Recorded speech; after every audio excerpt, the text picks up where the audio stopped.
भगवान अवतार ले रहे हैं तो समस्त शुभ गुण प्रकृति में प्रकट हो गए।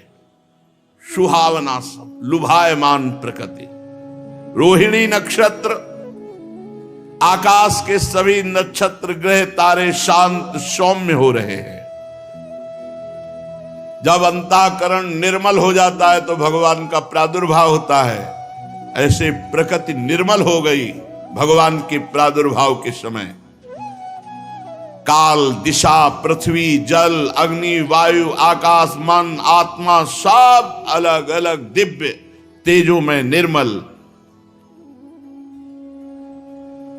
भगवान अवतार ले रहे हैं। तो दिशाएं स्वच्छ, निर्मल, प्रसन्न, आकाश दिव्य तेजोमय हो गया। जगह जगह रत्नों की खान, हीरे जवाहरात की खाने भूमि ने प्रकाशित कर दी। नदियों का जल निर्मल, जबकि कमल दिन में खिलते हैं पर रात्रि में सब जगह कमल खिल गए, क्योंकि कमलाक्ष भगवान प्रकट हो रहे। नमः पंकज नाभाय, नमः पंकज मालिने, नमः पंकज नेत्राय। संपूर्ण वन खिला हुआ, रंग बिरंगे पुष्पों के गुच्छे लदे हुए। रात्रि में पक्षी चहक उठे, भौरे गुनगुनाने लगे। भवौ वायु सुख स्पर्शा पुण्य गंधभा शुचि। धीमी धीमी वायु बह रही सुगंध से। जो ब्राह्मणों की अग्निहोत्र की अग्नियां कंस राक्षसों ने बुझा दी थी, अपने आप दिव्य रूप से प्रज्वलित हो गई। अग्निस्थ द्विजाति नाम शांतस्तत्र समिंधत। बिना समिधा के अग्नि प्रकाशित हो गई। संत पुरुष तो पहले से ही चाहते थे कि आसुरी प्रवृत्ति की बढ़ती न हो। पता नहीं क्या सब संतों के भक्तों के हृदय में एक अद्भुत आनंद, क्योंकि भगवान का आविर्भाव हो रहा है। स्वर्ग में देवताओं की दुंदुभियां अपने आप बज उठी। जगुः किन्नर गंधर्वास्तुष्टुः सिद्ध चारणा विद्याधरयश्च ननुतुस् अप्सरो भी समम तदा। किन्नर गंधर्व गान करने लगे, सिद्ध चारण मंगलमय भगवान की स्तुति करने लगे, विद्याधरियां अप्सराएं नृत्य करने लगी। बड़े बड़े देवता ऋषि मुनि आनंद में भरकर कंस के कारागार के ऊपर पुष्पों की वृष्टि कर रहे। अब संपूर्ण बल से मेघ गर्जना करने लगे, भगवान अवतरित, और बादल लटकने लगे। अंधियारी रात हो गई, वर्षा प्रारंभ हो गई। मेघ की गर्जना और मोटे मोटे बूंदें, बड़ा भयावह अंधकार। क्योंकि जन्म मृत्यु के चक्र से छुड़ाने वाले जनार्दन के अवतार के समय निशीथ ठीक 12 बजे रात्रि, अंधकार का साम्राज्य। उसी समय जनार्दन के अवतार का समय रात्रि के 12 बजे घोर अंधकार का साम्राज्य है। मेघ गर्जना कर रहे हैं, वर्षा हो रही। भगवान स्वयं देव रूपिणी देवकी के सामने प्रकट हुए। समस्त कलाओं के आचार्य हैं, पर यहां 16 कलाओं से पूर्ण प्रकट हुए, क्योंकि चंद्रवंश में वसुदेव देवकी जी ने देखा एक बड़ा अद्भुत स्वरूप भगवान का। वसुदेव जी ने देखा नेत्र कमल के समान कोमल विशाल, 4 सुंदर हाथों में शंख गदा चक्र कमल लिए, वक्षा स्थल पर श्रीवत्स का चिन्ह, गले में कौस्तुभ मणि झिलमिला रही, वर्षाकालीन मेघ के समान परम सुंदर श्यामल शरीर पर बिजली की तरह मनोहर पीतांबर फहरा रहा, बहुमूल्य वैदूर्य मणि किरीट कुंडल कांति से सुंदर सुंदर घुंघराले बाल और दिव्य तेजोमयी कांति, नख चंद्रिका से मानो सूर्य प्रकाशित हो रहे हो। कमर में चमचमाती करधनी की लड़ियां, बाहों में बाजूबंद कलाइयों में कंकण शोभायमान, ऐसे भगवान को सामने देखा। भगवान स्वयं पुत्र रूप में पधारे। बड़ा आश्चर्य हुआ, परमात्मा मेरा पुत्र बन गया। आंखों से आंसू चल रहे हैं वसुदेव जी के, आनंद, रोम रोम आनंद में मग्न है। क्या करूं, हथकड़ी बेड़ियों से जकड़ा हूं, पर जब मैं यहां से मुक्त होऊंगा 10,000 ब्राह्मणों को करोड़ों गौएं दान करूंगा। संकल्प किया। इस समय तो हथकड़ी बेड़ी से जकड़े हैं। भगवान अपनी अंग कांत से संपूर्ण श्रुति का ग्रह को प्रकाशित कर दिया जेल। वसुदेव जी को निश्चय हो गया है परब्रह्म परमात्मा स्वयं भगवान पधारे हैं। सारा भय जाता रहा।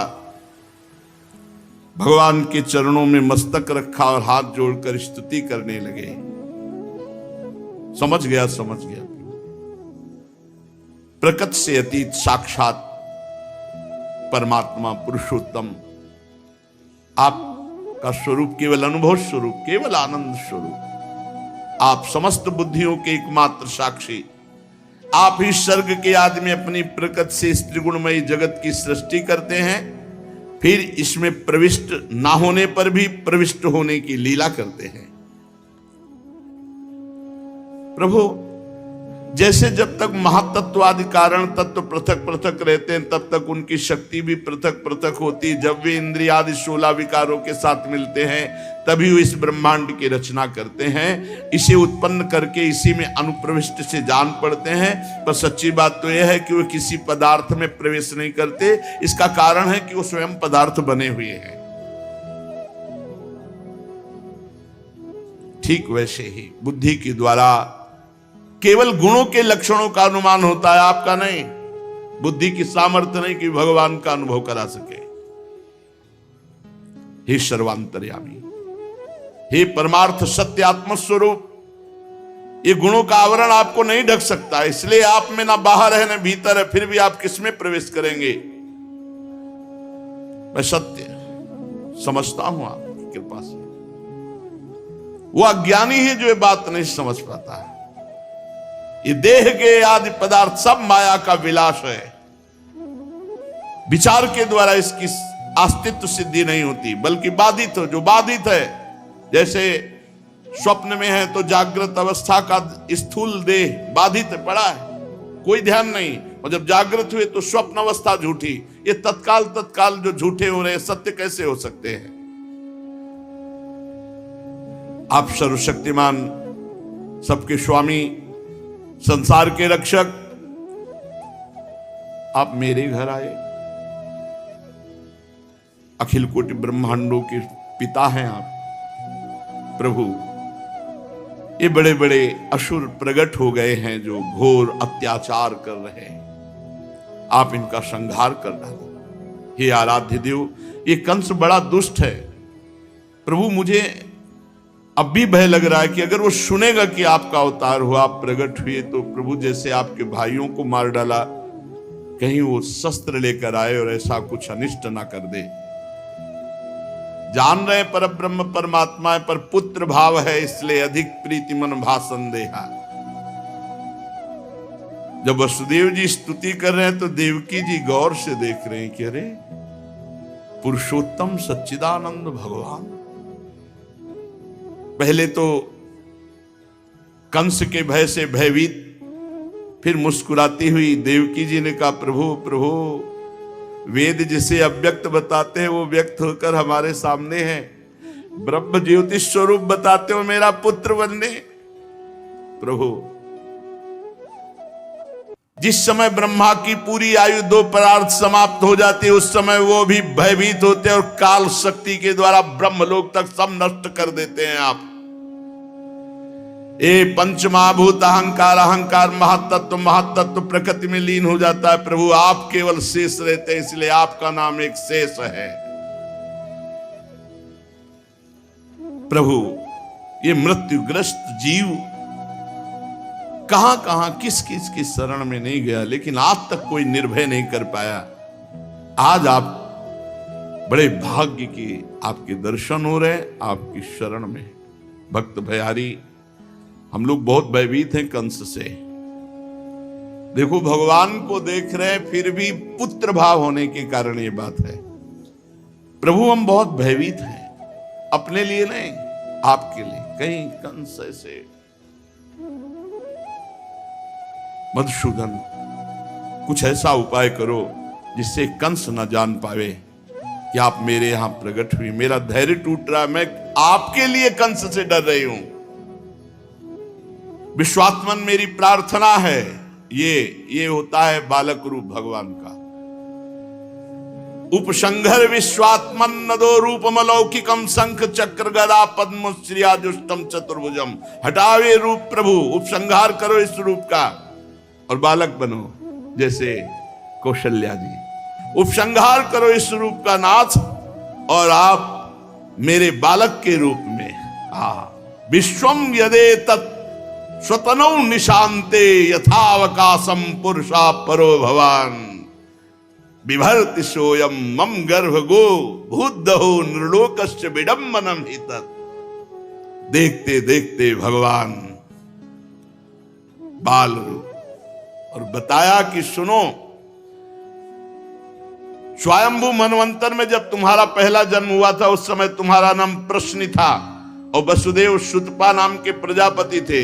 तुम दोनों ने शुद्ध हृदय से मेरे लिए तपस्या की और जब वरदान की बात आई तो उत्कृष्ट तपस्या के प्रभाव से तुम दोनों ने वर्षा, वायु, घाम, शीत, उष्ण सब सहा। प्राणायाम के द्वारा मन को मल के धो करके, प्राणों को सूक्ष्म करके, सूखे पत्ते खा करके, फिर हवा पी करके हमारे लिए तपस्या की। तुम्हारा चित्त शांत निर्मल मेरी आराधना से युक्त 12,000 वर्ष तक वसुदेव देवकी जी ने पत्ता और हवा, यह 1-2 दिन उपवास कर ले तो कूटू का ये हो, सिंगाड़े का हलवा हो, व्रत हो रहा भगवान के लिए। अरे 24 घंटे ये व्रत रहना है तो पानी भी मत पियो, क्या जाता है, मर थोड़ी जाओगे। भगवान के लिए 12,000 वर्ष सूखे पत्ते खा के, कभी वायु से। पूर्णिमयी देवी, उस समय मैं प्रसन्न हुआ, तुम्हारी तपस्या पूर्ण हुई। तुम मेरे प्रति महाप्रेम रखकर हृदय में ऐसी भावना करते थे कि भगवान जैसा पुत्र हो। उस समय समस्त अभिलाषा पूर्ण करने वाला, वर देने वालों का राजा मैं तुम्हारे सामने प्रकट हुआ। मैंने कहा तुम्हारी इच्छा हो वो वरदान मांग लो। तुमने कहा तुम्हारे जैसा पुत्र चाहिए। मेरे जैसा तो मैं ही हूं। जाओ, मैं तुम्हारा पुत्र बनूंगा। धन्य है, धन्य है, तपस्या सार्थक हुई, तुम सफल मनोरथ हुए। मैंने देखा कि त्रिभुवन में, अखिल ब्रह्मांडों में शील, स्वभाव, उदारता, बल, ज्ञान, वैराग्य, ऐश्वर्य में मेरे समान कोई नहीं है। इसलिए मैं ही तुम दोनों का पुत्र हुआ। प्रश्नि गर्भ कहलाया। वसुदेव जी कश्यप और तुम अदिति हुई। उस समय मैं वामन के रूप में अवतार लिया, क्योंकि मैं जब एक बार कहता हूं, वरदान देता हूं, तो 3 बार उसको पूरा करता हूं। तीसरे जन्म में तुम देवकी और वसुदेव हुए, उसी वाणी को सत्य करने के लिए। और ये रूप मैंने इसलिए दिखाया कि मैं परब्रह्म परमात्मा हूं, ये स्मरण रखना। मैं केवल पुत्र ही नहीं हूं, ध्यान रखो। भगवान शिक्षा दे रहे हैं कि केवल भगवान को अगर वात्सल्य भाव से, तो केवल बेटे ही अकेले नहीं, वो परब्रह्म भी हैं, तो उसी हिसाब से वर्ताव होना चाहिए। तुम दोनों स्पष्ट देखो, तुम दोनों मेरे प्रति पुत्र भाव और ब्रह्म भाव दोनों रखना। भगवान आदेश कर रहे हैं। महाप्रभु इतना दुलार लाडली लाल को कर रहे हैं, पर बीच बीच में कहते जाते हैं, जैसे हित हरिवंश करत अपनो जस प्रगट अखिल ब्रह्मांडन। ध्यान रखो, ये प्रिया प्रीतम कौन है? अखिल ब्रह्मांडों के स्वामी। यद्यपि सकल लोक चूड़ामणि, कौन है? प्रभु है। भगवान कह रहे तुम दोनों मेरे प्रति पुत्र भाव और ब्रह्म भाव रखना। इस प्रकार तुम वात्सल्य का सुख लेकर मेरे परम पद को प्राप्त हो गए। भगवान इतना कहकर चुप हो गए और देखते देखते नन्हे से शिशु बन गए। भगवान नन्हे से शिशु, भगवान ने कहा ले चलो हमको यहां से, गोकुल ले चलो। नंद बाबा और यशोदा मैया की यहां प्रभु इतनी मोटी मोटी बेड़ियां, हथकड़ियां, पहरेदार, दरवाजा बंद। भगवान ने कहा ले चलने की तुम चेष्टा तो करो। जे ही चेष्टा की तड़ाक तड़ाक टूट गई, हथकड़ी, बेड़ी सब ताले खुले। योग माया ने लीला फैलाई, सब सो गए। बड़े बड़े दरवाजे अपने आप खुल गए। वसुदेव जी, उस समय देवकी मैया की हालत क्या हुई होगी? कोई मां सोच सकती, दूसरा नहीं सोच सकता। त्रिभुवन मोहन लाला भी प्रकट हुए हैं, अभी जा रहे हैं। उस समय देवकी मैया की क्या, बस केवल कंस से बचाने का भाव उनको, नहीं तो विकल थी माता जी। देवकी जी थोड़ी देर के लिए चित्त को जोड़ो, इतना सुंदर लाला अभी प्रकट हुआ, अभी पर लाला की रक्षा हो जाए। देवकी जी वहीं कंस कारागार में अशुभ प्रवाह करती हुई वही बाल प्रभु के रूप का चिंतन कर रहे हैं। वसुदेव जी लेकर के प्रभु को चल रहे हैं। अब इतनी जोर की वर्षा हो रही है, विचार कर रहे हैं कि क्या करूं, वर्षा हो रही है। लाला अत्यंत सुकुमार अभी प्रकट हुआ, बिजली चमक रही, पहरेदार सो गए, दरवाजे खुल गए, लेकिन कदम आगे बढ़ाने में कि वर्षा हो रही। इतने में देखा कि बाहर तो बूंदें पड़ रही, उनके ऊपर बूंद नहीं पड़ रही। बुद्धि काम नहीं कर रही कि हम लौट के देखें। अनंत भगवान शेष जी सहस्त्र फण का छाता लगा लिया। भगवान शेष जी और आगे नरसिंह की दहाड़, जो वसुदेव जी को केवल न दिखाई दे रहे, न सुनाई दे रहे। सिंह आगे शेष पीछे चल पड़े। आगे आगे रास्ता नरसिंह भगवान साफ करते हुए चले जा रहे, पीछे भगवान शेष जी फड़ धीरे धीरे पहुंचे। बड़ी व्याकुलता है, कैसे लाला सुरक्षित पहुंच जाए और मैं वापस आ जाऊं, ये बात कोई जान ना पावे। जे ही यमुना जी के समीप गई थी, यमुना रसरानी ने देखा प्रीतम आए तो वैसे ही सावन भादों में बाढ़ होती और उफान। तट पर खड़े हुए, अब क्या करूं, वापस जा नहीं सकता। लाला को गोकुल पहुंचा। यमुना जी इतनी बड़ी हुई, तैरना तो आता है वसुदेव जी को, पर अभी नवजात शिशु को लेकर कैसे? ये चरण रखे, उफान यमुना जी के लिए। प्रीतम जा रहे हैं, कम से कम चरण तो छू लें प्रीतम के। वसुदेव जी और उठा रहे हैं, यमुना जी और उठ रही है, वसुदेव जी और उठा रहे। लाला को नहीं, प्राण प्रिय वात्सल्य भाव, एक बूंद लाला को। ऊपर शेष जी का फण। जैसे जैसे यमुना जी वाले सांस लेने की भी दिक्कत अब आ गई, भगवान ने यमुना जी तुरंत सावधान। अब वो तो वामन में तो इतना बढ़ा दिया था, तो कृष्णावतार में यमुना जी में छुआने में वसुदेव जी ऐसे ही किए। भगवान ने थोड़ा चरण लंबा किया, बोले छू ले, चुप रहो, देखो परेशान हो रहे। बस यमुना जी तुरंत घुटने से हो गई, पूरी यमुना जी घुटने से आराम से वसुदेव जी पार हो गए। अब विचार कर रहे हैं, वहां तो सब सोए थे कंस कारागार में, यहां अगर जगे होंगे तो सब पहचान जाएंगे क्या? बस यही विचार, जिधर दृष्टि डालते हैं सब सोए हुए।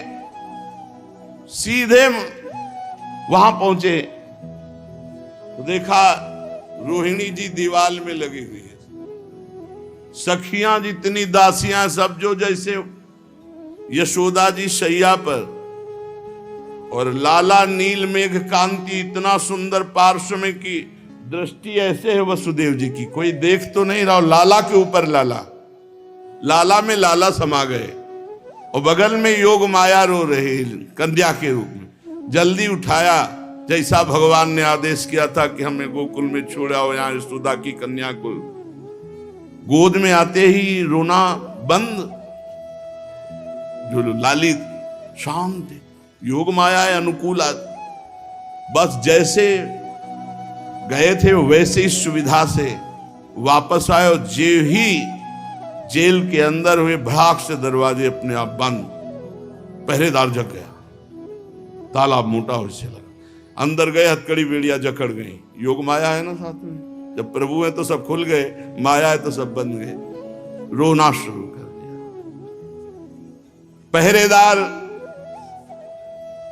सावधान है, भागता हुआ गया, महाराज की जय हो। रात्रि में ही देवकी की संतान हुई, रोने की आवाज, देवकी की संतान हो तो ना दिन चैन रात, बाल खुले बिखेरे हुए, नंगी तलवार लिए हुए भागता हुआ लड़खड़ा के कहीं गिर जाता है, फिर संभल के उठता है। 8वीं संतान तेरी मृत्यु होगी, वही आकाशवाणी गूंज रही। अब वो कंस पधारा तो सब देवकी जी हाथ जोड़ के, भैया देखो आकाशवाणी ने कहा था 8वां पुत्र हो गए, पुत्र नहीं है पुत्री है, आप की कन्या के समान, आप इसे छोड़ दो, आपने मेरे इतने पुत्र मारे, अब तो दया। निर्मम हत्यारा, उसको दया कहां, पकड़ा पैर से और गोद से कन्या निकला बाहर एक चट्टान पर वो कोई साधारण कन्या थोड़ी हो, तो ये भगवान की माया शक्ति है, अंबिका है, समस्त जगत को संहार करने की सामर्थ्य रखने वाली। हाथ से छूट कर गई और देखा 16 भुजाओं से युक्त, साम्य अस्त्र शस्त्र। ए पापी कंस, तू क्या मुझे मारेगा, तेरी क्या सामर्थ्य है, तेरा मारने वाला ब्रज में पैदा हो चुका है। ये नई बात, उसने कहा ये नई, भैया हो क्या रहा है हमारे साथ। एक आकाशवाणी हुई थी कि तुम्हारे मारने के लिए अष्टम गर्भ से, और यहां 8वें गर्भ में कन्या पैदा होती है, आकाशवाणी झूठी कैसे हो गई, यहां तो पुत्र होना, और ये कह रही ब्रज में पैदा हो गया। देवकी वसुदेव जी के पास आए और कहा सब प्रारब्ध करवाता है, आप हमें क्षमा करो, अब हम क्या बताएं, आकाशवाणी ने इतना कष्ट दिलाया, नहीं हम आपको कभी कष्ट। जब उसको पता चला कि इनकी तो कन्या हुई है, तो मतलब सब आकाशवाणी झूठी। वसुदेव देवकी जी ने कहा कोई बात नहीं, हमारा प्रारब्ध है, उसको भोगा। बड़े प्यार से जेल से उनको मुक्त कर दिया। कंस ने संगोष्ठी बैठा ली, कहा क्या ऐसा हो सकता है आकाशवाणी झूठी है? तो महाराज आकाशवाणी तो झूठी नहीं हो सकती, देवकी की कन्या कैसे हो गई, यहां तो पुत्र होना था, हम उसको कैसे जाने की कन्या कैसे हो गई, उस विषय में जब आप नहीं जानते तो हम। बोले आकाशवाणी की ब्रज में पैदा हो चुका है, तो काहे को आप परेशान होते। पूरे ब्रजमंडल में कल सुबह 10 दिन के बच्चे, जितने 10 दिन से पूरे ब्रजमंडल में हम सब लग जाएंगे, हफ्ता में पूरे ब्रजमंडल के बालक साफ, जो 10 दिन पहले से हुए हैं। आप बड़े बड़े देवता तो आपके सामने घुटने टेक देते हैं, आप बच्चों के लिए परेशान हो। कंस के जो सलाहकार, इसीलिए सचिव, वैद्य और गुरु 3 जो प्रिय बोले भय आस, राज धर्म तन 3 कर होई। अगर शिष्य की चाटुकारिता गुरु करने लगे तो शिष्य का नाश हो जाएगा, वो मरीज के अनुकूल वैद्य चलने लगे तो मरीज का नाश हो जाएगा, और अगर चाटुकारिता बोलने वाला सचिव हो, मंत्री हो, तो राजा का नाश हो जाएगा। ठीक निर्णय करना, महाराज आप गलत हैं, भले मंत्री पद से निकाल दिया जाए, पर वो तो सब असुर स्वभाव के थे। ठेका उठ गया ब्रज 84 कोस के बच्चों के मारने का। गोकुल के ठेकेदार हुई पूतना, बड़ा आनंदित कंस की अब तो सब बच्चे ही मार डाले जाएंगे तो झंझट खत्म हो जाएगी। और इधर योग माया जो ही हटी सोई रोहिणी जी के नेत्र खुले, सोई दृष्टि गई तो इंद्र नीलमणि की तरह यशोदा जी के पार्श्व में भगवान विराज। अरे यशोदा जी को, अरे मैं जग तो देख कितना सुंदर लाला। यशोदा जी ऐसे, ओ ये तो वही है जो स्वप्न में दिखाई देता था। जाओ बाबा को सूचना दो। फिर जो आनंद मचता है वो शेष चर्चा की। श्री राधा वल्लभ लाल की। परीक्षित, अब मैं महाराजा धीराज ययाति के बड़े पुत्र परम पावन यदु के वंश का वर्णन करता हूं। महाराज यदु वंश का परम पवित्र, जो इस वंशावली को सुनेगा उसके सारे पाप नष्ट हो जाएंगे, भगवान श्री कृष्ण की भक्ति प्राप्त होगी, क्योंकि इसी वंश में भगवान का प्रादुर्भाव होता है। जो मनुष्य इसका श्रवण करेगा वो परम धाम का अधिकारी होगा। इस वंश में स्वयं परब्रह्म परमात्मा भगवान श्री कृष्ण मनुष्य के रूप में अवतीर्ण हुए। यदु के 4 पुत्र थे, सहस्त्रजित, कुरुष्टा, नल और रिपु। सहस्त्रजित से सत्यजित का जन्म हुआ। सत्यजित के 3 पुत्र हुए, महा है, वेणु है, है का धर्म, धर्म के नेत्र, नेत्र का कुंती, कुंती का सोहंजी, सोहंजी का महिष्मान, महिष्मान का भद्रसेन। भद्रसेन के 2 पुत्र हुए, दुर्मद, धनक। धनक के 4 पुत्र हुए, कृतवीर, कृताग्नि, कृतवर्मा, कृतौजा। कृतवीर का पुत्र अर्जुन था। इसी अर्जुन ने भगवान दत्तात्रेय की आराधना करके 1000 भुजाएं और 88,000 वर्ष तक जवान रह करके राज्य का शासन। ये 7 द्वीपों का एक क्षत्र सम्राट हुआ शास्त्राबाहु अर्जुन। भगवान के अंशावतार श्री दत्तात्रेय जी से योग विद्या, अणिमा, लघिमा, इन सिद्धियों को प्राप्त किए था। इसमें संदेह नहीं कि शास्त्राबाहु अर्जुन यज्ञ, दान, तपस्या, योग, शास्त्र ज्ञान, पराक्रम में अद्वितीय था, शास्त्र ज्ञान में भी। लेकिन बुद्धि भ्रष्ट हो जाती है, जब अभिमान आ जाता है तो बुद्धि भ्रष्ट हो जाती है। 85,000 वर्ष तक 6 इंद्रियों के द्वारा विषय भोगते हुए कभी थका नहीं, ना उसके शरीर को कभी कोई रोग हुआ, ना कभी इंद्रियां शिथिल हुई। और उसके धन के नाश की बात जाने दो, अगर किसी का धन खो गया और याद कर ले शास्त्राबाहु अर्जुन तो धन मिल जाए, ऐसी सिद्धि थी उसमें। ऐसा प्रभाव कि खोया हुआ धन उसका स्मरण करने से मिल जाए। हजारों पुत्र पैदा किए, लेकिन सब परशुराम भगवान की क्रोधाग्नि में सब भस्म हो गए। जब जमदग्नि जी का अपराध किया तो भगवान दत्तात्रेय जी ने दिया था और परशुराम जी से आकर सब ले लिया, काट काट करके भुजाएं, उसको मार करके उसके वंश को विनाश। और जब उनके पुत्रों ने जमदग्नि जी का गला उतार लिया तो 21 बार पृथ्वी को इन राक्षसी स्वभाव वाले क्षत्रियों से विहीन किया।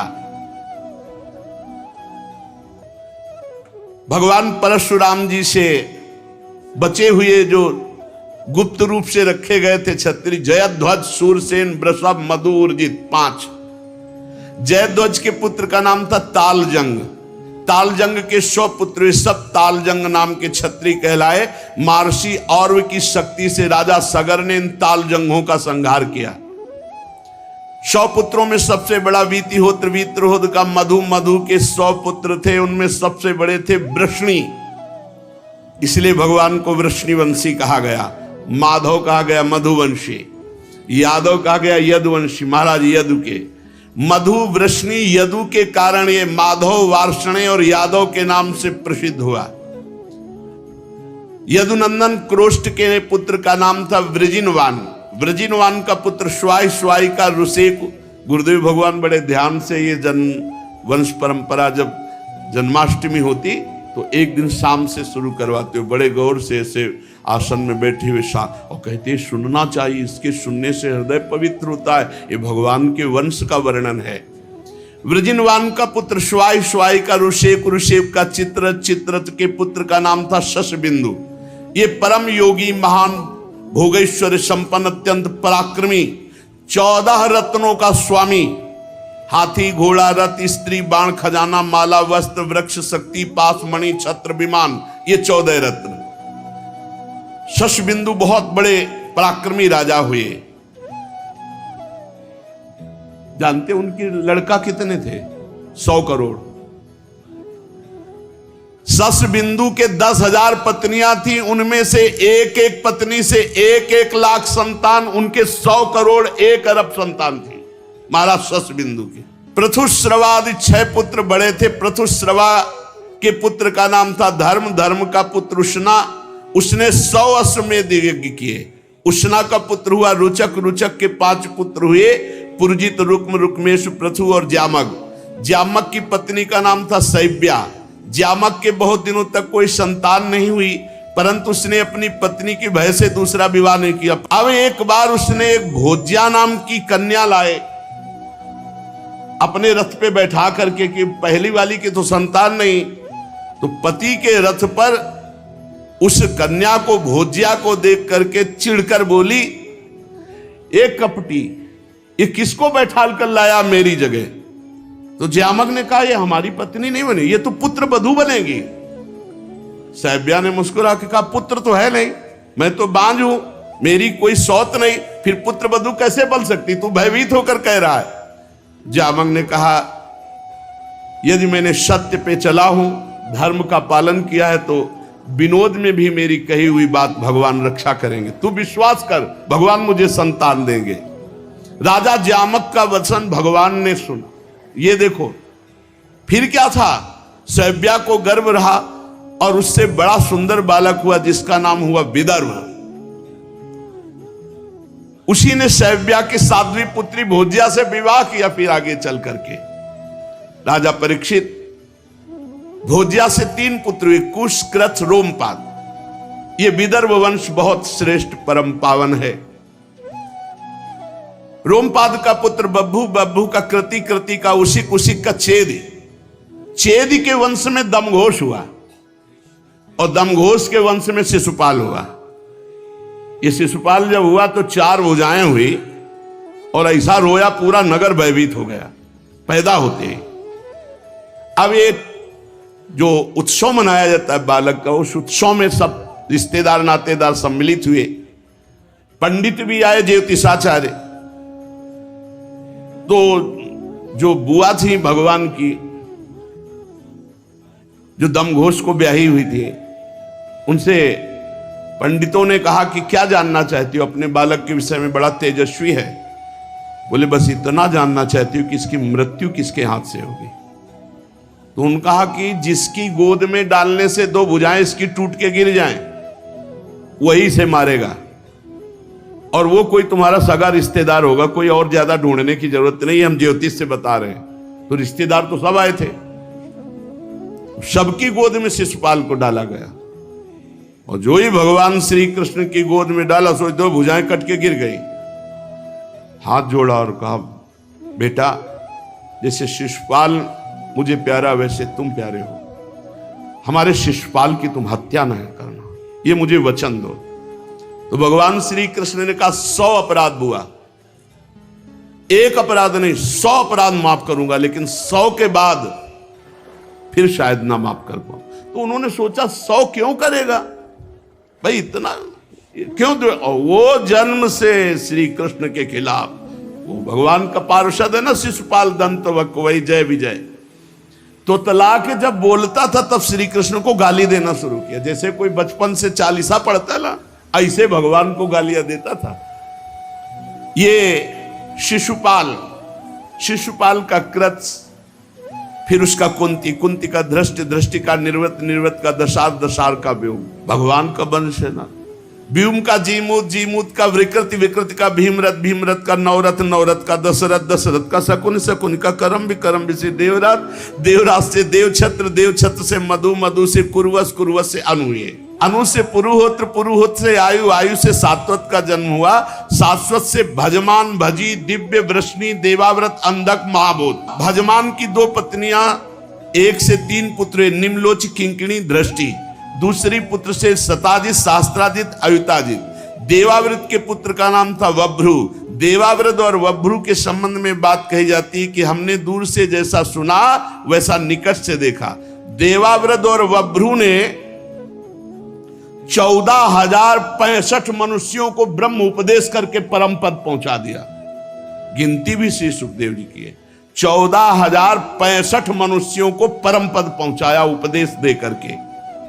एक को भगवत प्राप्ति करा दे तो इतना बड़ा पुण्य त्रिभुवन में कोई और नहीं है।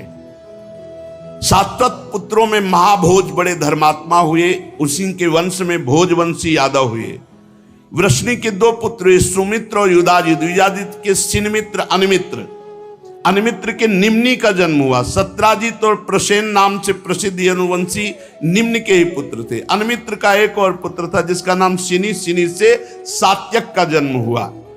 इसी सात्यक के पुत्र युधान थे जो सात्यकी के नाम से जाने जाते थे, भगवान के प्रधान सेनापति। सात्यकी का जय जय का कुणि, कुणि का पुत्र युगंधर। अनिमित्र के तीसरे पुत्र का नाम वृष्णि। वृष्णि के 2 पुत्र हुए, स्वफल्क और चित्ररथ। नजदीक आते जा रहे। स्वफल्क की पत्नी का नाम था गांधिनी। उनमें सबसे श्रेष्ठ अक्रूर जी प्रकट हुए। और 12 पुत्र हुए, आशंग सारमेय, मृदुर, मृदुविद, गिरि, धर्मवृद्ध, सुकर्मा, क्षेत्रोपेक्ष, अरिमर्दन, शत्रुघ्न, गंधमादन, प्रतिभाव। इनके एक बहन भी थी जिसका नाम था सुचीरा।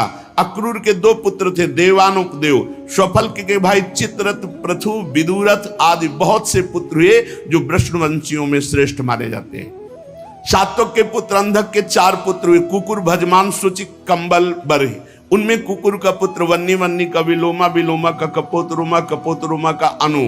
तुम्बुर गंधर्व के साथ अनु की बड़ी मित्रता थी। अनु का पुत्र अंधक, अंधक का दुंदुभि, दुंदुभि का अरिद्युत, अरिद्युत का पुनर्वसु। पुनर्वसु के आहुक नाम का एक पुत्र और आहुकी नाम की एक कन्या हुई। आहुक के 2 पुत्र हुए, देवक और उग्रसेन। देवक के 4 पुत्र हुए, देवान, उपदेव, सुदेव, देववर्धन। इनकी 7 बहनें थी, धृतदेवा, शांतिदेवा, उपदेवा, श्रीदेवा, देवरक्षिता, सहदेवा और देवकी। वसुदेव जी का विवाह देवकी जी के साथ हुआ। उग्रसेन के 9 लड़के थे, कंस, सुनामा, न्यग्रोध, कंक, शंकु, सुहु, राष्ट्रपाल, सृष्टि और तुष्टिमान। उग्रसेन के 5 कन्या थी, कंसा, कंसवती, कंका, स्वरभु और राष्ट्रपालिका। इनका विवाह देवभागादि वसुदेव जी के छोटे भाइयों से हुआ। चित्ररथ के पुत्र विदुरथ से सूर, सूर से भजमान, भजमान से सिनी, सिनी से स्वयंभूत, स्वयंभूत से हरदीक। हरदीक के 3 पुत्र हुए, देव, औषत, धनवा, कृतवर्मा। देवमुइड के पुत्र सूर्य की पत्नी का नाम मारिशा था। उसी के गर्भ से 10 निष्पाप पुत्र उत्पन्न हुए, वसुदेव, देवभाग, देवस्त्रवा, आनक, संजय, श्यामक, कंक, समीक, वत्सक, वृक। ये सब बड़े महात्मा थे। वसुदेव जी का जब ही जन्म हुआ तो देवताओं के नगारे अपने आप बज गए। देवता लोग पुष्प वर्षा किए, इसलिए वसुदेव जी का एक नाम आनक दुंदुभि है। यही वसुदेव जी भगवान श्री कृष्ण के पिता का सौभाग्य प्राप्त किया और देवकी जी माता का सौभाग्य प्राप्त किया। शेष चर्चा आगे। श्री राधा वल्लभ लाल की जय।